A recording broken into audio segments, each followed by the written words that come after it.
Bro, as if Drake and Joe wasn't threatening and intimidating enough as is, Hero has to go and give him a nickname like Undead Joe. Now, right now it is completely unknown whether or not he got that nickname because that is an actual aspect of his ether gear, like he literally cannot die, or he got that nickname because that's just what people perceive him as, like an unkillable monster, because he is so powerful. And unfortunately, we could not get any more information from Master Noah because his hologram started cutting out. But while it was cutting out, he was just dropping a whole bunch of clues towards stuff, like why he actually has that nickname, and how apparently in world number 29 or timeline number 29, Rebecca found Drake and Joe's weakness, and he was almost about to explain who he actually is, and then his hologram just completely cut out. So he gave us a whole bunch of clues towards stuff, but no actual information, no actual usable and viable information. And after Master Noah's hologram cut out, he's just talking to himself in his office, and he's like, this is it. This is the last chance. If we lose, I'ma die, and so is everyone on Blue Garden. And what I'm thinking that means is that if Shiki and the gang lose against Drake and Joe this time, after he has his way with them, he's coming to Blue Garden and he's gonna slaughter everyone, especially Master Noah. But back to the Undead Joe thing for a minute, because I want to speculate here. I feel like this whole thing is building up to Jin and Shiki versus Drake and Joe. Like, it's gotta be. So much stuff is hinting towards that. Like, it was shown and said that Shiki stands absolutely no chance against Drake and Joe right now, and Sister Ivory dropped that theory, if she agrees to help out Jin, then maybe he will switch sides, and Drake and Joe has just been built up even more with this new nickname added onto him, Undead Joe, so it's like, I just have this feeling that that is what is going to go down. Jin and Shiki are going to team up against Drake and Joe, and that's going to go down in Chapter 100. That would be one of the most lit Chapter 100s of all time. But anyways, back to Chapter 89. So Shiki and the crew, they speculate for a little bit, they talk for a little bit, but at the end of the day, they're just like, hey, let's just go save Lobelia first. So they go off to do that, and then the chapter goes to Hermit versus Fie. Now, in my previous Eden Zero video, I was talking about how I was a little bit disappointed in Fie because he seemed super weak and super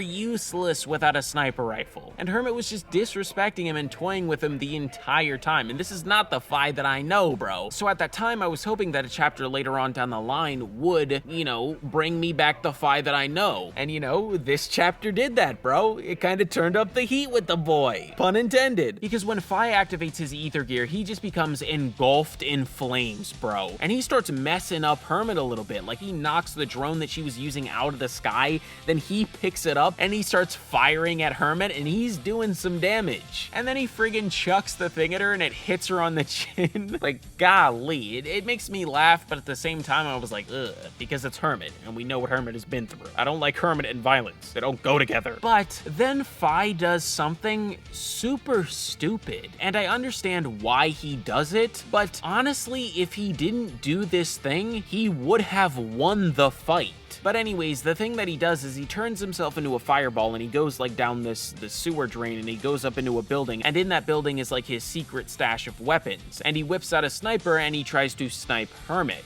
And he's talking about how he always hits his targets and all that, and right now Hermit doesn't know where he is, but after he fires off the flame bullet, Hermit instantly knows where he is and dodges said bullet. And then she takes control of every single weapon in his secret stash and unleashes it on him. And she knew where he was when he fired the shot because of her heat sensors and her thermal imaging. And then Hermit again disrespects him and says, you have no hope of like ever making it as a sniper, and then she unleashes all of his own weapons on him. It doesn't kill him, thankfully, because I want Fie to come back, because he is so much more powerful without a sniper in his hand. And like I was saying, if he didn't go to this secret stash of weapons to snipe at her, he would have won the fight if he just kept up the pressure with the fire. Learn from this loss and then come back even cooler and even stronger. And just like never look at a sniper again. But at the end of the day, you know what? I gotta tip my hat to Hermit. As much as I like Fie, she completely outplayed him. She played to her strengths, and capitalized on his weaknesses. And she gives a fire line at the end of the chapter. She says, "I can be kind because I do know pain. That is the way of my heart." Hermit S tier! But anyways, that is going to do it for this video. In the comment section down below, give me your best theories about Undead Joe, what that nickname could mean, what it pertains to. And thank you all very much for watching. I hope that you all enjoyed. If you did, make sure to like, comment, and subscribe, and I will see you all in the next one. Peace out, everybody! Yeah!